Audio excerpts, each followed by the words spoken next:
Hi friends, Mahanadi serial இனி வரப்போகிற எபிசோட்ஸ்க்கான promo தான் இந்த வீடியோவில் பார்க்க போகிறோம். வாங்க ஃப்ரெண்ட்ஸ் பார்க்கலாம்.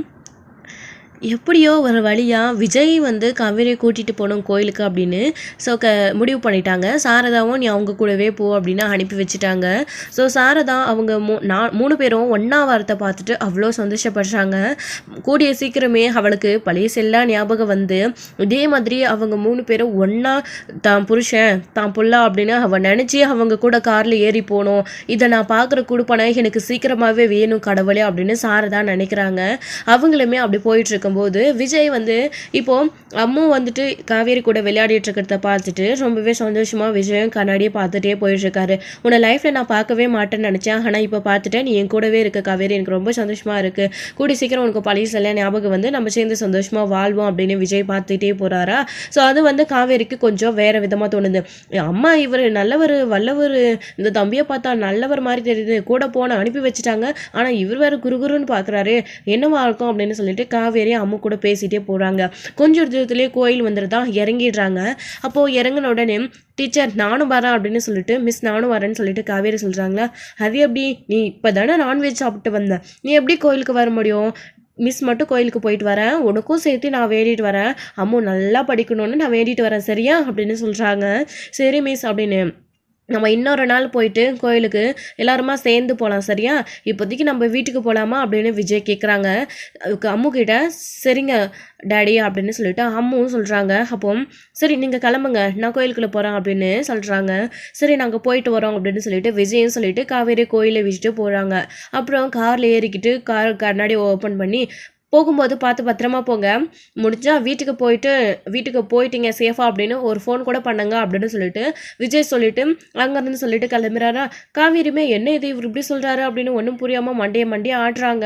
அவங்க போனதுக்கப்புறமா நான் வீட்டுக்கு போயிட்டேன்னு இவருக்கே ஃபோன் பண்ணி சொல்லணும், ஒன்றுமே புரியலையே. அம்மாவும் இவர் மேலே பாசமாக இருக்காரு, இவரும் ஆள் ஒருக்கு மார்க்கமாக தான் இருக்காரு. நம்ம கனவுல வந்தவர் நேரில் வந்தார், இப்போ நம்ம அவர் கூடயும் போகிறோம், நம்ம வீட்டுக்கும் வந்தார், ஒரே கன்ஃபியூஷனாக இருக்கே. அம்மா நம்மளை கல்யாணம் பண்ணிக்க சொல்லி டார்ச்சர் பண்ணிக்கிட்டே இருக்காங்க.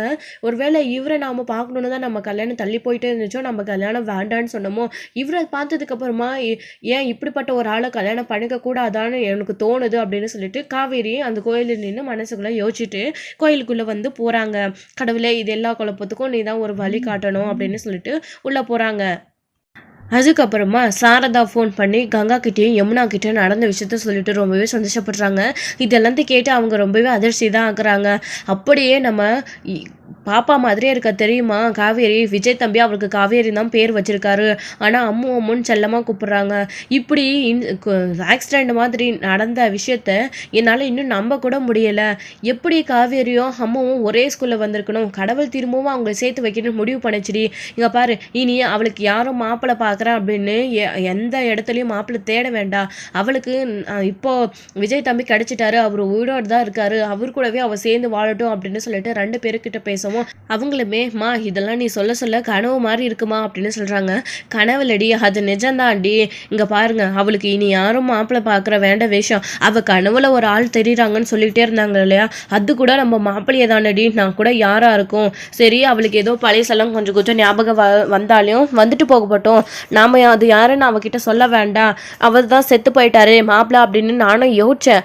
ஆனா இப்போ அவளுக்கு அவரை நேரில் பார்த்த உடனே அவளாலையும் நம்ப முடியல. ஆனால் அது அவள் புருஷன்னு தெரியாமலே கணவர் வர்ற ஆள் அப்படின்னு அவன் நினச்சிட்டு இருக்கா.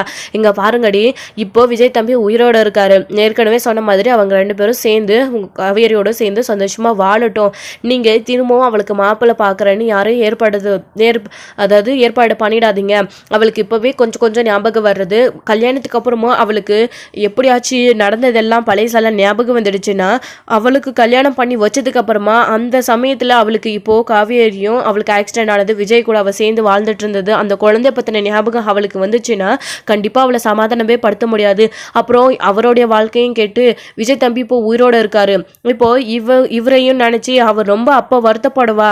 அதனால எப்படியோ விஜய் தம்பி உயிரோடு இருக்காருன்னு தெரிஞ்சிருச்சு. காவேரிக்கு கல்யாணம் ஏற்பாடு எதுவும் பண்ணாததுக்கு முன்னே இது வரைக்கும் சந்தோஷம்னு நம்ம இந்த பிரச்சனையை இதோடு இப்படியே விட்டு போகிறோம். இனி அவளுக்கு மாப்பிள்ளை யாரும் பார்க்க வேண்டாம். அவங்க கூடவே சேர்ந்து சந்தோஷமாக இருக்கட்டும். அந்த குடும்பத்திலே போய் இருக்கட்டும். அவங்க பாட்டியும் இறந்து போயிட்டாங்களாடி, தாத்தா மட்டும்தான் இருக்காங்களா. அவர் எல்லாம் நடந்த விஷயத்தையும் விஜய் தம்பி கிட்ட சொல்லிட்டாரா. நானும் எல்லாத்தையும் நடந்த விஷயத்தெல்லாம் சொல்லிட்டேன்டி அப்படின்னு சொல்லிட்டு சாரதா எல்லாத்தையும் அவங்க கிட்ட சொல்லவும், அம்மா நாங்கள் வேணும் கிளம்பி வரட்டுமா, நாங்களும் வந்து விஜயையும் விஜய் குழந்தையும் பார்க்கணுன்னு எங்களுக்கும் ஆசையாக இருக்குமா அப்படின்னு கேட்குறாங்க. சரி கிளம்பி வாங்க, அதில் என்ன இருக்குது அப்படின்னு சொல்கிறாங்க. சரிம்மா காவேரி கிட்ட என்னென்னு சொல்கிறது அப்படின்னு சொல்கிறாங்க. அது ஏதோ சொல்லி சமாளிச்சிக்கலாம், நீங்கள் எல்லோரும் கிளம்பி வாங்க அப்படின்னு சொல்லிட்டு, எப்படியும் இப்போ வண்டி ஏறினீங்களா கூட ஈவினிங்குள்ளே வந்துடுவீங்க, அதுக்குள்ளே சரி கிளம்பி வாங்க அப்படின்னு சொல்கிறாங்க. சரிம்மா அப்படின்னு சொல்லிட்டு அவங்களும் ஃபோனை கட் பண்ணிடுறாங்க. இங்கே நிவினும் யமுனாவும் அடுத்த நிமிஷமே வண்டியில் கிளம்பி வந்துட்டுருக்காங்க. விஜய் உயிரோடு இருக்காருன்னு அத்தை சொன்ன விஷயம் இன்னமும் எனக்கு ரொம்ப அதிர்ச்சியாகவே இருக்குது. யமுனா குழந்தையும் பார்க்கணும், ரொம்ப வருஷம் கழித்து பார்க்க போகிறதில்ல, ரொம்பவே சந்தோஷமாக இருக்குது. ஒரு கட்டத்தில் விஜய் முன்னாடி போய் நின்னா விஜய் என்னை பார்த்து கூட கேள்வி கேட்க நிறைய வாய்ப்பு இருக்கு.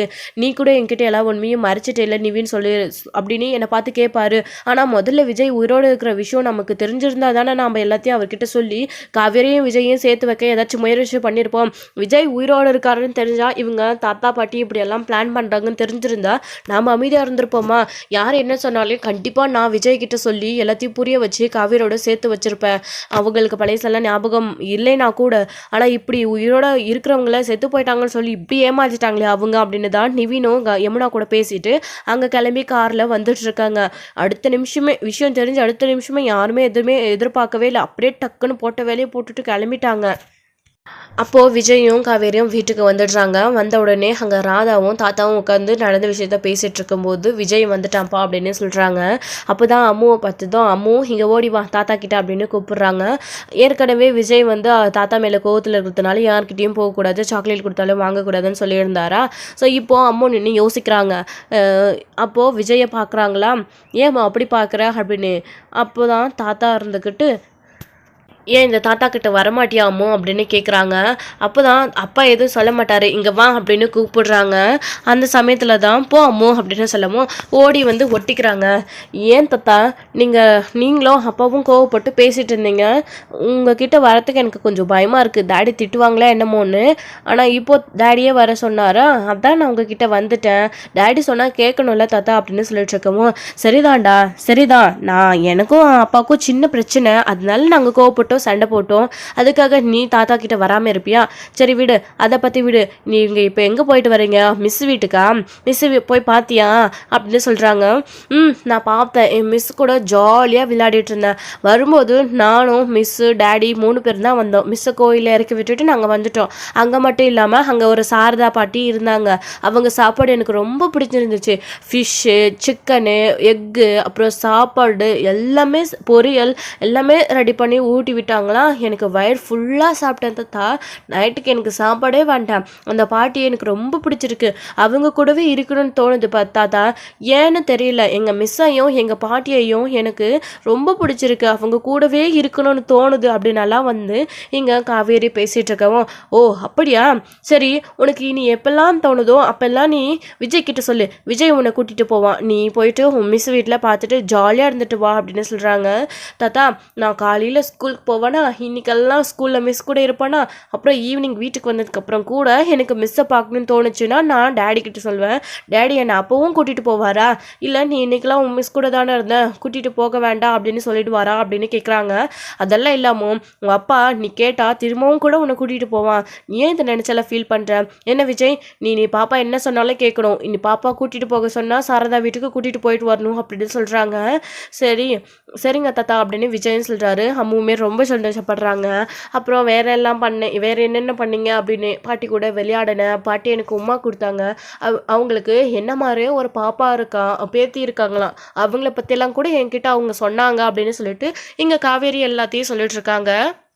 எல்லாத்தையுமே சொல்லி முடிச்சதுக்கப்புறமா சரிக்கா அம்மோ நீ ஹோம்ஒர்க் பண்ணல போய் ஹோம்ஒர்க் பண்ணுப்போ அப்படின்னு சொல்கிறாங்க. ட்ரெஸ் சேஞ்ச் பண்ணி ஃப்ரெஷ்அப் ஆகிட்டு சரிங்க டாடி அப்படின்னு அவங்களும் கிளம்பி போகிறாங்க. ராதா இருந்துக்கிட்டு வா நான் கூட்டிகிட்டு போகிறேன் அப்படின்னு கூட்டிகிட்டு போயிடுறாங்க.